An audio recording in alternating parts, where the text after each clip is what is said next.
बिस्मिल्लाहिर्रहमानिर्रहीम नहमदुहु व नसल्ली व नसल्लिम अला रसूलिहिल करीम अम्मा बाद। मेरे मुअज़्ज़ज़ नाज़रीन, अल्लाह ताला ने बंदों को दो जिन्सों में पैदा किया है, एक मर्द और एक औरत, और दोनों को मुख्तलिफ उमूर का पाबंद बनाया, मुख्तलिफ काम करने का हुक्म दिया, मुख्तलिफ कामों से रुकने के लिए का हुक्म दिया। तो हमें जो मर्द हैं उनके अहकाम अलग और जो औरतें हैं उनके अहकाम अलग। उनमें से मैं आज सिर्फ एक चीज का मुख्तसर जिक्र करूंगा ताकि बात ज्यादा लंबी ना हो सके। अल्लाह ताला ने औरतों को हुक्म दिया पर्दे का कि औरतों को चाहिए कि वो पर्दा करें। इब्तिदा इस्लाम में पर्दे का हुक्म नहीं था, लेकिन बाद में पर्दे का हुक्म नाजिल हो गया। तो सहाबियात रज़ियल्लाहु अन्हुन्ना अजमईन से मरवी है, खुद किताबों में इसका तज़किरा है कि सहाबियात पर्दे का इस कदर एहतमाम किया करती थी कि गली के किनारों पर चला करती थी। तो ये जो मामला है ये इब्तिदा इस्लाम के कुछ बाद का है। तो अल्लाह ताला ने औरतों को हुक्म दिया पर्दे का। नबी अलैहिस्सलातु वस्सलाम का इरशाद है, अल मरअतु औरा फ़इज़ा ख़रजत इस्तशरफ़हा शैतान, कि औरत जो है वो पर्दे की चीज है।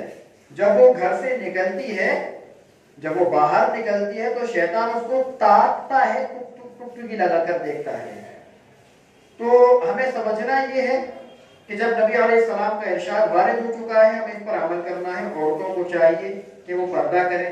पर्दा करने के लिए मुख्तलिफ चीजों का इस्तेमाल किया जाता है। उसमें सबसे मारूफ चीज है बुर्का।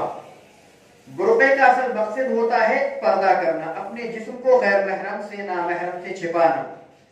और इसी के लिए चादर का भी इस्तेमाल किया जाता है, लेकिन मौजूदा दौर में चादर का जो इस्तेमाल है वो मैं समझता हूँ मुनासिब नहीं है, क्योंकि वो बहुत ही छोटी आजकल चादर आती है। अगर चादर बड़ी है जिससे पूरा जिस्म ढका जा सकता है तो उसका इस्तेमाल किया जा सकता है, लेकिन चादर अगर छोटी है जिससे जिस्म नहीं ढका जा सकता तो उसका इस्तेमाल मैं समझता हूँ दुरुस्त नहीं है।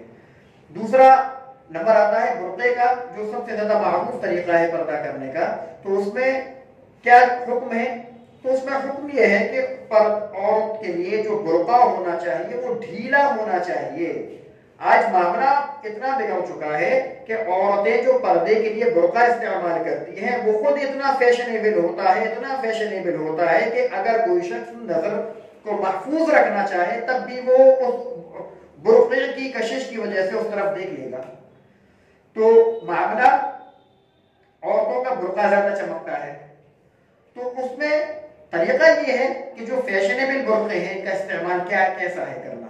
तो मेरी प्यारी बहनों माओ, ऐसे बुर्कों का एहतियात, ऐसे बुर्कों का इस्तेमाल जो मर्दों को अपनी तरफ माइल करे खुद नाजायज है।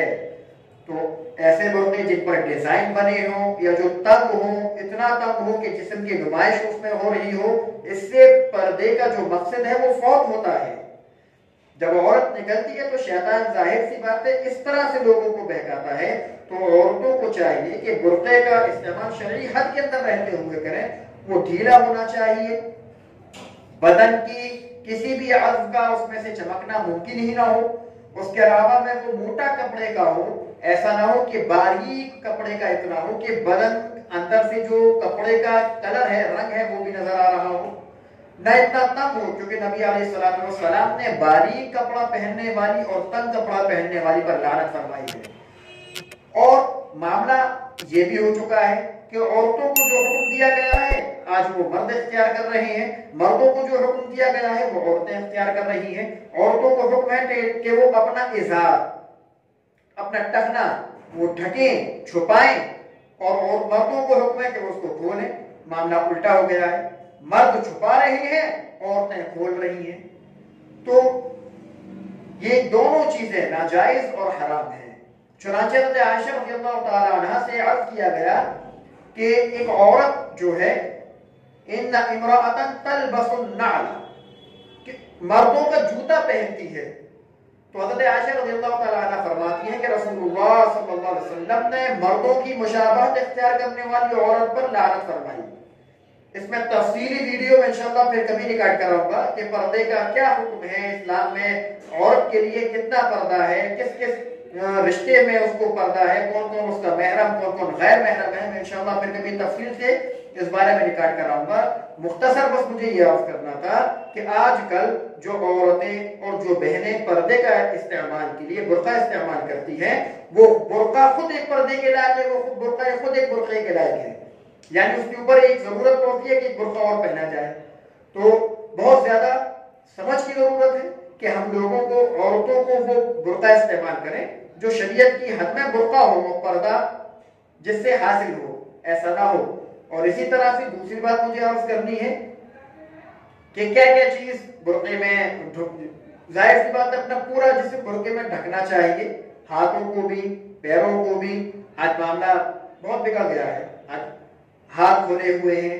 بعض عورتوں کو تو نہ جانے اتنا بےہودے طریقے سے ان کا برقع اور پردہ ہوتا ہے کہ اس کی کوئی حد نہیں. تو ایسی عورتوں کا پردہ کرنا یا نہ کرنا دونوں برابر ہے. تو میرے پیارے دوستو، عزیز ساتھیوں، ہمیں غور کرنے کی ضرورت ہے کہ ہم کوئی عمل ایسا نہ کریں جس سے عورتوں کی مشابہت اختیار ہو، یا اپنی ماں اور بہنوں کا کوئی عمل اگر ایسا ہو جس سے وہ بس ایک جوتا پہننے پر مردوں کا، لعنت رسول اللہ صلی اللہ علیہ وسلم کی حضرت عائشہ نے جو ہے وعید فرمائی. تو خود جو عورتیں مردوں کا لباس پہنتی ہیں، جو مردوں کی طرح دیکھنا چاہتی ہیں، ان پر نبی علیہ السلام کی لعنت کس قدر ہوگی سمجھنے کی ضرورت ہے. اللہ رب العزت ہم سب کو سمجھنے کی توفیق عطا فرمائے، عمل کرنے کی توفیق عطا فرمائے، اور میری پیاری ماں و بہنوں کو شرعی پردہ کرنے کی توفیق عطا فرمائے. وآخر دعوانا الحمدللہ رب العالمین.